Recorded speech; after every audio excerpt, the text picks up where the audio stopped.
Another way of transforming data in SPSS, data that are not normally distributed, or data that has an outliers in it, or data that are positively skewed, is to use a reciprocal transformation, hoping that this reciprocal transformation will revert the data from being non-normal to a normal, which will permit using parametric tests in SPSS. Here I have a set of data in a column labeled PS, and I'm going to explore this data and determine whether it is normally distributed or not, or there is skewness on it or not. And if it is not normally distributed, then we will try to use reciprocal transformation to try to correct these data and see if it is really can revert to normal distribution.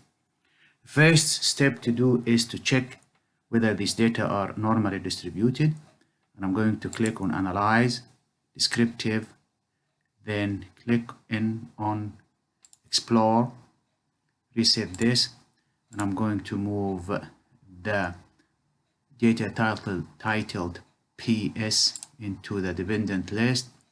I'm going to untick stem, tick the histogram, and tick normality plot with test, as I will use the statistical test in SPSS to work out for me whether the data are normally distributed or not. If I click on continue, then click in OK, SPSS generated a few tables, and if we look at the descriptive table, again this data shows that there is skewness in the data, 0.99, nearly 1, and the standard error is 0.2. And the software has used two tests, Kolmogorov-Sinrov and Shapiro-Willig test, to determine whether these data are normally distributed or not, and the test shows that they are not normal. Histogram again shows that these data are skewed to the right, so it's positively skewed. Now, how can I correct these data? So I'm going to use one of the options that is available to transform the data. There are three options, one of them to use the log 10, another one to use square root, and a third one is to use reciprocal.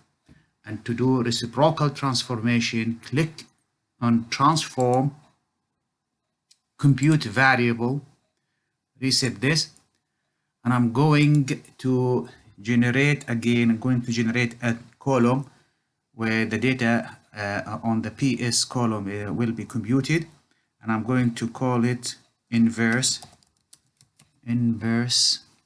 data. And the way to do inverse is to click on one, then divide this, make a division, and move the data into this. So we will going to inverse this data, and if we hit the button for OK, again data has been generated and all these cell content has been inversed. And to explore whether these data are normally distributed, click on Analyze, Descriptive, and then Explore. And I'm going to move inverse to the dependent list here, so to compare both. And I'm not going to do any changes. If you click the button for OK, so here SPSS had made a descriptive data for both. The positively skewed data, which has 0.99 value for skewness, when we inverse or reciprocal did the reciprocal transformation on the data, the skewness has been reduced to 0.05, which means that these data are now normally distributed. Again, if we look at the test of normality, we can see that for the positively skewed, they are not normally distributed. Once we transformed these data using reciprocal or inverse, the data tend to become more normally distributed. If you look at the histogram, this is the data before transformation, reciprocal transformation, and this is the data after reciprocal transformation. So using reciprocal transformation in this situation has really converted the data from non-normal to normal distribution, and this will allow and permit using parametric test. So this is one of the options available to try to transform the data if it is not normally distributed, or if it has an outliers